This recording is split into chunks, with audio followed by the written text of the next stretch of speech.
There we go. Hey everyone, hope you're all doing well. Hope you're all having brilliant, fantastic, amazing days. Welcome back to another video. Today I'm going to be breaking down, I've got my notepad up here on the right hand side. I'm going to be breaking down for you, when I first started out and I failed the FTMO challenge, I started off with FTMO. Okay, that was the first prop firm that I jumped into. When I first started out my, conquest and journey of becoming a funded trader, I failed multiple times. Okay. And what were the reasons behind it? A few of the mistakes that I made and a few of the tips that I would give myself if I started off fresh again today. And hopefully this video can be of great value to you and you can learn a lot from this, if you are looking to get funded yourself. So let's jump into it. I've got my notepad up here on the right hand side to make sure that I don't miss out on any points that I've, thought of and brainstormed from earlier in today. And yeah, let's dive into it. So the first thing that I've said is, when, taking an FTMO challenge, okay, is before you take an FTMO challenge, okay, focus on finding a strategy that actually makes 15% a month. Okay, so to forget everything else anyone else has ever taught you before.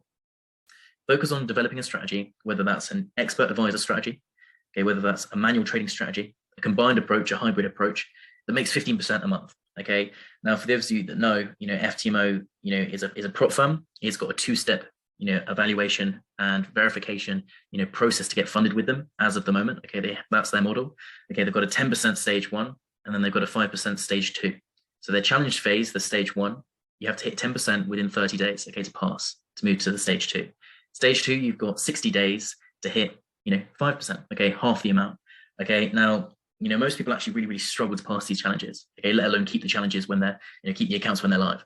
But when it comes down to it, what I've said to my community members, okay, the guys and girls that are in the six-figure program, aim to make 15% a month, okay, and find a strategy that makes 15% a month. So I've got my own, the one that I share with the community, the one that I take and use to pass challenges. Okay, but if you're looking to pass, find a strategy that works.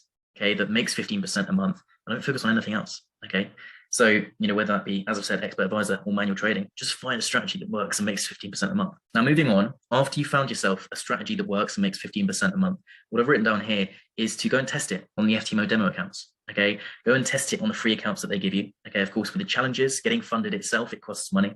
Okay, but they also have a section underneath their website. You can get free accounts. Okay, you can get free FTMO demos and you can utilize them as much as you want. Okay, make sure to get one, an account size that you're actually going to be purchasing when it comes down to buying a challenge.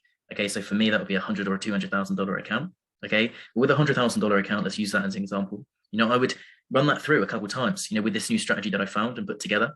Okay, I test it. I back test it, I forward test it, okay, using these FTMO accounts, okay? And, what I would then say is that if you are passing these accounts, okay, you're being successful on them, then you're going to be successful in the challenge, okay? If you go into the challenge blind, okay, without having tested your strategy before, without knowing that your strategy can achieve 15% profit every single month, okay, or more, then you're going into it blind, okay, and you're not putting yourself up nicely for passing these challenges. Now, moving on to the next mistake that I made, and I've written down here, is that, trades must have a stop loss, okay? When I first started out my conquest of getting funded, okay, the only prior experience that I'd had was, really, testing out my small personal accounts of $500, $1,000, how to trade, okay? And typically, I was trading pretty aggressively, okay? And I wasn't, sticking to the parameters of FTMO, okay, which are the 5% daily drawdown rule and the 10% total drawdown rule. Okay, using a smaller account, I had to be more aggressive.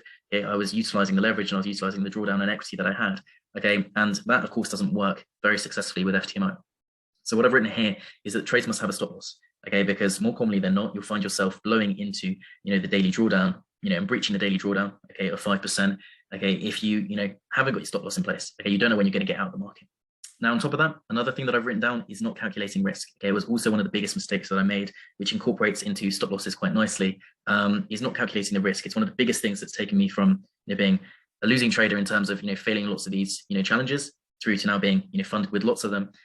Is that not calculating the risk is a huge mistake. Okay, alongside your stop losses, you should be calculating the percentage risk you're taking on every single one of the trades. Okay, so if you've got a stop loss, you should know whether, when you hit that stop loss, what's the worst case scenario? Okay, you're going to lose 5%, are you going to lose 2%, are you going to lose 1%, are you going to lose 0.5%, you're going to lose 0.1%, what are you going to lose? Okay, and if you know that, it's very good psychologically. It helps with your emotions massively, but it also helps your equity curve, okay, and your success, okay, and your chances of becoming funded, because then you can work out your risk to reward ratios, then you can work out how many trades you need to be taking and how many trades you need to be successful on. Really helps your journey. And it's surprising how many people don't calculate their risk and don't play stop losses. A huge mistake. So if you don't do it, you should start incorporating it today. Now, the next thing that I've written down is a good habit to get into, okay, and a good strategy to take is to set and forget your trades.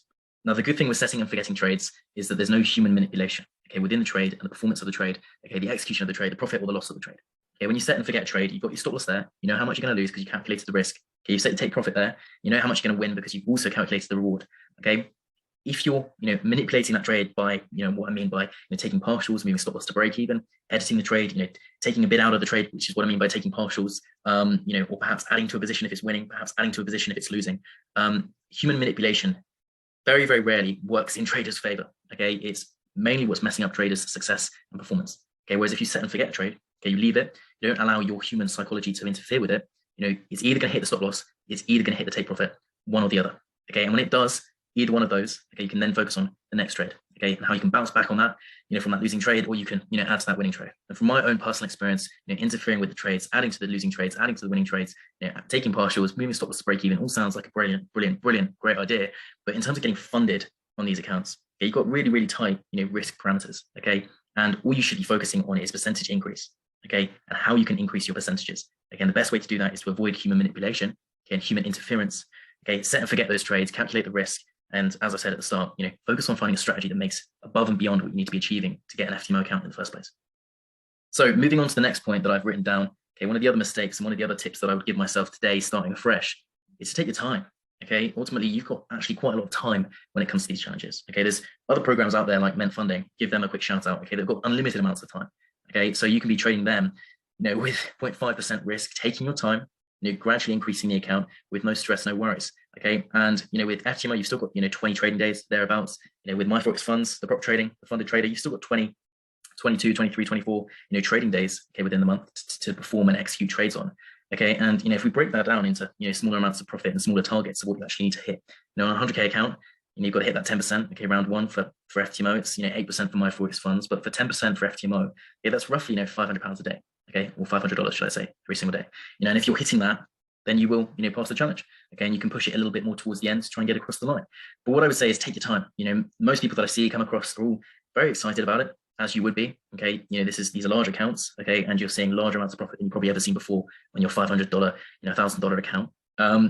But as you jump up to $100,000, you need to cool things down. Be collective. Okay, and focus on what you actually need to achieve to get there. Okay, and what I should reiterate as well is that with all of these prop firms, okay, they've got free retry attempts. So if you don't hit the target the first time round, okay, you don't need to worry about it. You can relax, take it easy, get a free retry, move on to the next month. What I've written down here is as well, as a note to you all, is that all of the accounts that I've passed, okay, and actually collected up now, apart from really one or two of them, have all been free retries. Okay, I've either got very close to it, or I've hit an equity protector, and I've just brought it back to break even. Don't want to lose the account, don't want to lose the money for the challenge fee. And I've gone again, had another free retry, and often more or not with a free retry, you're more relaxed, you're more composed, okay, and you actually get it across the line. So hopefully some of the mistakes that I made when I first started out my FTMO challenge journey and conquest, have helped you out a little bit in terms of understanding how best to pass these challenges. Okay, these are tips generally for trading as well. Okay, setting and forgetting, adding your stop losses, calculating your risk is good risk management and good for your psychology. Whether it's on an FTMO demo challenge or whether it's on a live funded account. Yourself and your own personal funds, this is all really good habit, forming and building, for your trading journey and your actual trading success. And what I have said to everyone that I've met and come across is that, focusing on, percentage gain, percentage, risk and my own psychology, because of course the risk parameters are so tight, within these, prop firm trading environments, it's actually really, really helped my own personal growth, my own personal development with my trading and also my own, personal life. So hopefully, as I've said, these tips and tricks have helped you out a little bit, and have made you think about a few different things. If they have, as always, feel free to, check out the link down below to all of the different group chats that I've got. Feel free to book a call with me, feel free to discuss with me anything you've ever got. And I look forward to seeing you in the next video. Bye for now.